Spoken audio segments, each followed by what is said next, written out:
અત્યારે ઉનાળાની સિઝનમાં ગુંદા ઇઝીલી મળી જતા હોય છે. તો અત્યારે સિઝનમાં ગુંદાનું સંભારું ખાવું ખૂબ જ જરૂરી છે, પણ તેની ચિકાસ કાઢવાના હિસાબે આપણે નથી ખાતા. તો આપણે એકદમ આસાનીથી તે ચિકાસ નીકળી જાય તે રીતે આપણે ગુંદાનો સંભારો બનાવવાના છીએ. અહીંયા અમે ગુંદા લીધેલા છે, તેને ધોઈને સરસથી કોરા કરી દીધા છે. અને આ રીતે આપણે દસ્તાની મદદથી ગુંદાને ફોડી દેવાના છે. અને મેં પાણી ખાટું લીધેલું છે. આપણે જે કેરીનું અથાણું બનાવીએ છીએ તેમાં જે ખાટું પાણી નીકળે છે ને, તેમાં આપણે ગુંદાને ખાડા કરીને મૂકતા જવાના છે, જેથી તેની ચિકાસ એકદમ ઇઝીલી નીકળી જાય છે. કશી જ ઝંઝટ કરવાની જરૂર પડતી નથી. આ પાણીને તમે સ્ટોર પણ કરી શકો છો. આ રીતે બધા જ ગુંદાને 2 જ મિનિટ માટે રાખવાના છે ખાટા પાણીમાં. તો ગુંદાનો સંભારો આપણો એકદમ ફટાફટ બની જાય છે.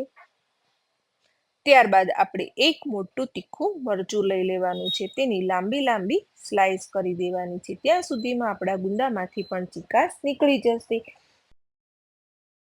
જે બિયાવાળો ભાગ હોય તેને નીકાળી દેવાનો છે, જેથી મરચું આપણને તીખું ન લાગે. આ રીતે મરચાંનું સરસથી કટિંગ કરી દેવાનું છે. ગુંદાનો સંભારો તો ઇઝીલી બધા જ લોકોને ભાવતો હોય છે, પણ આ ચિકાસના હિસાબે આપણે બનાવતા નથી. તો આ રીતે તમે એકવાર જરૂરથી ટ્રાય કરજો.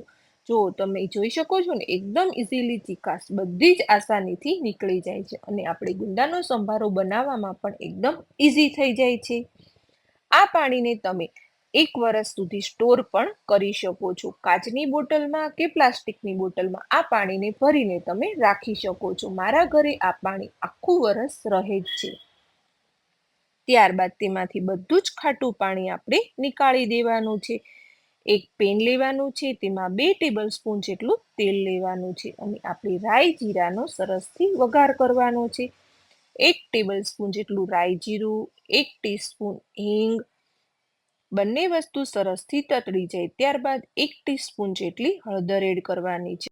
અને હવે એડ કરવાના છે પાણી નીકાળી દીધેલા ગુંદા.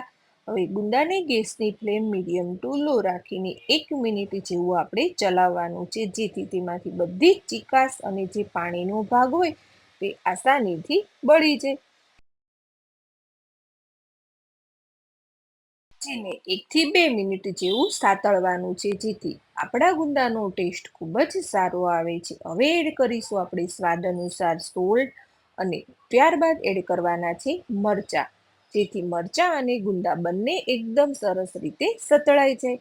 આ રીતે ચલાવતા રહેવાનું છે, અને ગેસની ફ્લેમ મીડિયમ ટુ લો રાખીને સાતળવાના છે, જેથી આપણા ગુંદા નીચે બેસી પણ ન જાય અને ગુંદા જે બેસી ન જાય. ત્યારબાદ એડ કરવાનું છે 1 ટીસ્પૂન ધાણા જીરું પાવડર અને 1 ટીસ્પૂન લસણવાળી ચટણી. લસણ ન ખાતા હોય તો સ્કીપ કરી શકો છો. જો આ મેથી આખી સૂકેલી છે, તેને મેં શેકીને તેનો અધકચરો પાવડર તૈયાર કરી દીધેલો છે. હવે 2 ટેબલ સ્પૂન જેટલો સૂકી મેથીનો પાવડર એડ કરવાનો છે. ત્યારબાદ જે લસણવાળી ચટણી છે એને આ રીતે પ્રેસ કરીને આખા સંભારામાં સરસથી ભેળવી દેવાની છે, અને બધા જ મસાલાને સારી રીતે મિક્સ કરી દેવાના છે. ગુંદાના સંભારામાં લસણવાળી ચટણી અને સૂકી મેથીનો પાવડરનો ટેસ્ટ ખૂબ જ સારો આવે છે. જો તમે આ રીતે ક્યારેય ન બનાવ્યા હોય તો એકવાર જરૂરથી બનાવજો. જોઈને જ મોંમાં પાણી આવી જાય તેવો તૈયાર થાય છે. આ ગુંદાનો સંભારો રોટલા, રોટલી, ભાખરી, થેપલા સાથે તો ખૂબ જ સારો લાગે છે. તો મને કોમેન્ટ બોક્સમાં જણાવજો રેસીપી કેવી લાગી.